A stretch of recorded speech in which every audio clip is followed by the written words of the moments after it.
Hi, I am Shilpi Chaudhary. I am your home biology tutor for class 11 and 12. I can cover up for 3 boards: CBSE, ICSE and West Bengal board. I am MSc Biology, basically Cell and Molecular Biology from University of Toledo, USA. I have also done MSc Biotechnology from India. If you want to study in my in my class, you have to contact me to my contact number displayed on the screen. Students, do you know that what studies make you? Studies filled your cups with knowledge you gain. How? You want to know that? Because C stand for clearing concept. U stand for well understanding the topic in whole. P, potential to solve each and every question. And C should be success. That is, success is your motto, right?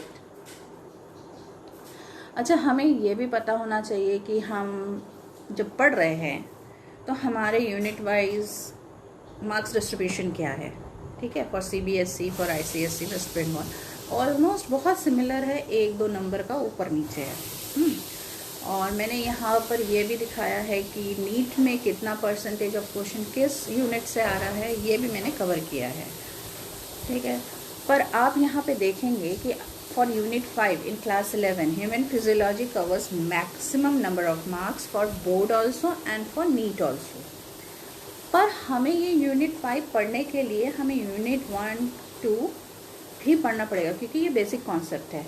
Unit 3 जो है हमारा cell structure and function है, जो कि आप पढ़ते आ रहे हैं प्रीवियस क्लास में भी और थोड़ा डिटेल इस क्लास में भी, और आप फ्यूचर में बायोलॉजी पढ़ोगे तभी भी ये ज़रूरत होगा.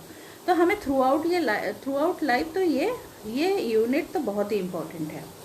यूनिट 4 में प्लांट फिजियोलॉजी है, जो बॉटनी को लेके प्रोसीड करना चाहेंगे. ये बेसिक कॉन्सेप्ट है. यहाँ पर आप देख रहे हैं बोर्ड एग्ज़ाम में बहुत ज़्यादा मार्क्स ये कैरी कर रहा है, पर नीट में कम कैरी कर रहा है.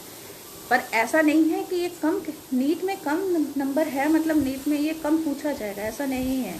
इसका जब आप कॉन्सेप्ट पूरी तरीके से समझेंगे तभी आप नीट के क्वेश्चन, वो 6% क्वेश्चन आप सॉल्व कर पाएंगे. तो हमें इसको भी बहुत इम्पोर्टेंटली करना है, ये भी बहुत इम्पोर्टेंट है. अब क्लास 12 का आप मार्क्स डिस्ट्रीब्यूशन स्क्रीनशॉट ले सकते हैं. नीट का भी आपने देखा है कि यूनिट 1-2 बहुत इम्पॉर्टेंट है. और यहाँ पे मैं एक चीज़ एम्फिसाइज़ करना चाह रही हूँ कि 2021 का जो वेस्ट बंगाल का जो सिलेबस है वो गवर्नमेंट ने 30% रिडक्शन किया है फॉर दिस पैंडमिक. इसमें आप देख रहे हैं चैप्टर 12, 13 और 14 को डिलीट कर दिया है. पर CBSE, ICSE में ऐसा कुछ नहीं हुआ है. CBSE, ICSE में पूरा ही सिलेबस आया है, कोई रिडक्शन नहीं है सिलेबस में. पर अगर आपको नीट पढ़ना है तो हमें तो सब कुछ पढ़ना पड़ेगा. जो बच्चे वेस्ट बंगाल बोर्ड के डिलेटेड चैप्टर्स नहीं पढ़ना चाहते हैं वो बता दें मेरे को पहले से कि आप ये नहीं पढ़ना चाहते हैं तो मैं नहीं पढ़ाऊँगी. पर अगर आपका ऑब्जेक्टिव है कि आपको नीट देना है तो आपको तो पूरा पढ़ना पड़ेगा.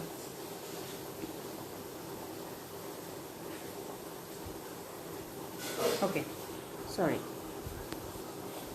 अच्छा, चलिए मैं आपको एक डेमो क्लास देती हूँ. हम देखते हैं चैप्टर 16 थोड़ा सा इजी है, आपके लिए भी समझने में इजी होगा. तो मैंने चैप्टर 16 लिया है जिसमें आता है डाइजेशन एंड एब्जॉर्प्शन. तो डाइजेशन क्या है? आप जो खाना खाते हैं उसको एब्जॉर्ब करते हैं बॉडी में. वो जब एब्जॉर्ब होता है उसकी एनर्जी आप यूटिलाइज करते हैं for running, for walking, for talking and for studying also. तो ये चीज़ है क्या? ये डाइजेशन, इस प्रोसेस को हम कैसे डिफाइन करेंगे? So it is defined as the process of conversion of complex food substance to simple absorbable form is called digestion. तो हम जब फूड को डाइजेस्ट कर रहे हैं तो हम खाना खा रहे हैं, हमारे माउथ से ये एलिमेंट्री कैनाल में जा रहा है, मतलब डाइजेस्टिव कैनाल में जा रहा है. वहाँ पे डिफरेंट जूसेस आके उस पर फंक्शन करके उसको और भी सिंपलर फूड प्रोडक्ट में कन्वर्ट कर रहे हैं. कन्वर्ट करने के बाद वो बॉडी में एब्जॉर्ब हो रहा है. जो अनडाइजेस्टेड फूड है उसको हम लोग एग्जिट आउट कर रहे हैं फ्रॉम द एनस. तो हमें ये फूड में रहता क्या न्यूट्रिएंट रहता है? उसमें रहता है carbohydrate, proteins, fats, vitamins, minerals and water. तो ह्यूमन डाइजेस्टिव सिस्टम, यहाँ पे आप डायग्राम से देख रहे हैं कि इसमें एलिमेंट्री कैनाल बोल रहा है। एलिमेंट्री कैनाल जो है हमारे माउथ से स्टार्ट होता है and it proceed until to the stomach, colon, intestine. यहाँ पे आप एक और वर्ड यहाँ पे बता रहा है, एसोसिएटेड ग्लैंड्स। एसोसिएटेड ग्लैंड्स का काम क्या है? ये डिफरेंट जूस सीक्रेट कर रहे हैं for digestion of the food. हमें उसको ब्रेक डाउन करना है फूड को, तभी तो वो एब्जॉर्ब हो पाएगा हमारे बॉडी में। तो वो ग्लैंड क्या करेगा, कुछ जूसेस सिक्रीट करेगा उसको डाइजेस्ट करने के लिए। देखो यहाँ पे जो चीज़ एलिमेंट्री कैनाल क्या है, ये माउथ से स्टार्ट होता है। यहाँ पे कह रहा है it will start from the mouth, pass through the digestive canal जो कि हमारा स्टमक है, एंड जो अनडाइजेस्टेड फूड है then posteriorly opens through the anus. Anus से ही ओपन हो जाएगा। तो माउथ में क्या है, माउथ का हम क्या बोल रहे हैं, ओरल या बक्कल कैविटी। ये देखो ये माउथ का डायग्राम दिखा रहा है। माउथ में हमारे क्या रहता है, टीथ, टंग एंड पैलेट। जो ऊपर वाले जो रूफ है यहाँ है दांत के पीछे, अपर जॉ के दांत के पीछे, इसको हम पैलेट या रूफ कहते हैं। तो सबसे पहले हम देखते हैं टीथ। टीथ आपने देखा होगा, ये टीथ बहुत हार्ड मटेरियल है जिसको हम यूज़ करते हैं फूड को च्यू करने के लिए। ये क्या होता है, टीथ जो है ये कैल्सिफाइड होता है, इसलिए ये हार्ड होता है। तो यहाँ पे क्या लिख रहा है, टीथ आर स्मॉल, छोटा है, बहुत बड़ा नहीं है, कैल्सिफाइड है, हार्ड है, इसका कलर क्या है, वाइट है, and it is found in the mouth. Function क्या है, मैकेनिकली ब्रेकिंग डाउन आइटम्स, मतलब हम चबाते हैं ना तो उसको ब्रेक कर रहे हैं, छोटा छोटा पीस में कर रहे हैं, by cutting and crushing them. ये मैमल्स में बहुत डिस्टिंक्टिव फीचर है। आप ह्यूमन में तो देख ही रहे, ह्यूमन डॉग में भी देखते हैं, ह्यूमन काउ में भी देखते हैं human. So mammals will have this feature. Okay, teeth जो है हम नंबर्स के ऊपर, काइंड्स के ऊपर, अरेंजमेंट के ऊपर हम लोग टीथ को डिफरेंट नाम से जानते हैं। That is thecodont, heterodont and diphyodont. Okay, तो पहले हम देखते हैं थेकोडोंट क्यों कहते हैं। जो टीथ हमारे जॉ सॉकेट मतलब गम्स के अंदर घुसा हुआ है उसको हम थेकोडोंट कहते हैं। तो सारे दांत ही हमारे थेकोडोंट हैं। डाइफायोडोंट, आपको पता होगा जब आप छोटे रहे होंगे तो आपका एक एज के बाद टीथ गिर जाता है, फिर नया टीथ आता है। जो टीथ गिर जाता है उसको हम मिल्क टीथ कहते हैं, और जो नया टीथ आता है उसको हम परमानेंट टीथ कहते हैं, क्योंकि उसके टूट जाने के बाद तो कोई टीथ आएगा नहीं। तो ये टीथ जो 2 बार आते हैं, ठीक है, सामने के टीथ कुछ 2 बार आते हैं, आपके इंसीजर एंड कैनाइन टीथ जो आते हैं उसको हम डाइफोडोंट टीथ कहते हैं। ठीक है, उसके बाद हेट्रोडोंट। हमारे मुंह में बहुत सारे टाइप्स के, डिफरेंट टाइप्स के दांत है, उसमें डिसिमिलरिटी है। तो 4 इसके नाम हैं, incisor, canine, premolar and molar. Incisor जो है फ्रंट वाला है, कैनाइन जो है साइड वाला है, प्रीमोलर जो डबल टीथ है पर यहाँ पूरा लास्ट तक नहीं है, मोलर के पहले तक का है, और लास्ट जो 3 टीथ होते हैं एकदम लास्ट में उसको हम मोलर कहते हैं। आप लोग अभी आप लोग 15-16 साल के होंगे तो आपका जो है 3 मोलर नहीं है, आपके पास 2 मोलर है in each side of the jaw. 3rd molar आपके 20 कहते हैं ऑन एन एवरेज 20 साल के बाद आता है, पर यूजुअली आता है 35 के बाद ही आता है, और बहुत पेनफुल होता है, जिसे हम अक्कल दाढ़ कहते हैं। ठीक है, तो मोलर तो आ जाता है, पर ये प्री मोलर के 2 दांत तो आ जाते हैं, 3rd वाला जो विजडम टीथ है वो आने में टाइम लगता है। तो हम दांत का जो एलिमेंट्री कैनाल में जो दांत है इसको हम कैसे काउंट करते हैं। बड़े को हम लोग बोलते हैं ना 32 दांत है, 32 दांत, 32 परमानेंट टीथ। तो इसको काउंट कैसे करते हैं, हम लोग माउथ का जो हाफ पोर्शन लेंगे। ठीक है, हाफ पोर्शन में अपर जॉ में ऊपर 2 इंसिजर होता है, नीचे 2 इंसिजर होता है। ऊपर 1 कैनाइन होता है, नीचे 1 कैनाइन होगा। ऊपर 2 प्रीमोलर होगा, नीचे 2 प्रीमोलर होगा। ऊपर 3 मोलर होंगे, नीचे 3 मोलर्स होंगे।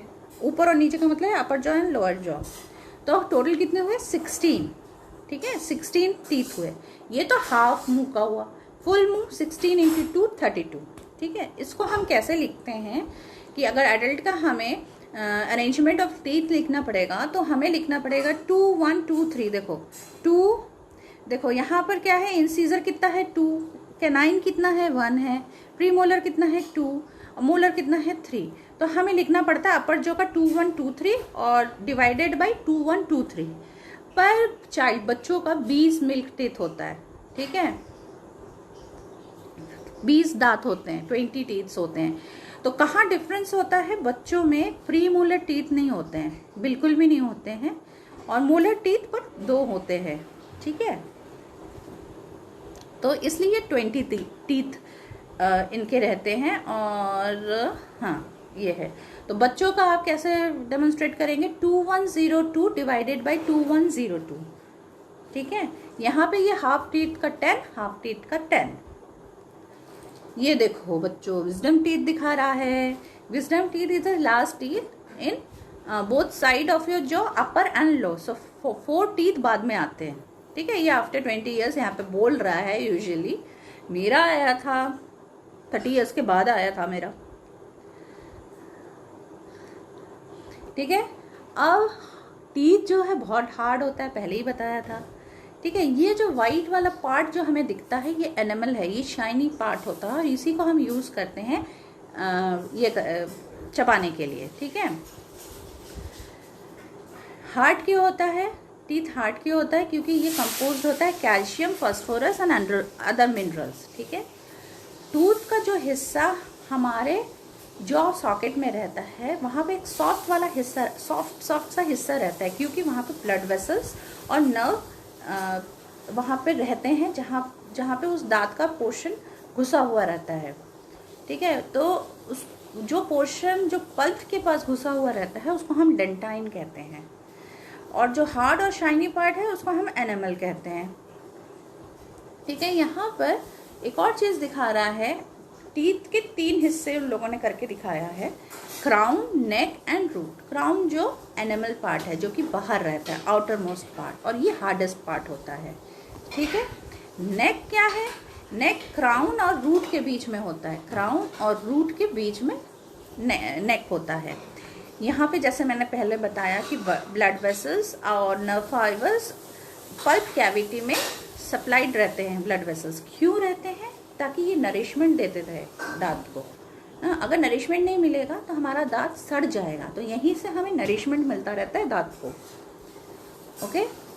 उसके बाद रूट है, रूट जो बहुत ही डीपली इंसर्ट रहता है गम्स के अंदर, बोनी जो हमारा जॉ होता है जिसके अंदर ये इंसर्टेड रहता है, ये रूट इंसर्टेड रहता है, ठीक है। और ये फिक्स रहता है, जैसे कि सीमेंट की तरह ये फिक्स है इस तरीके से।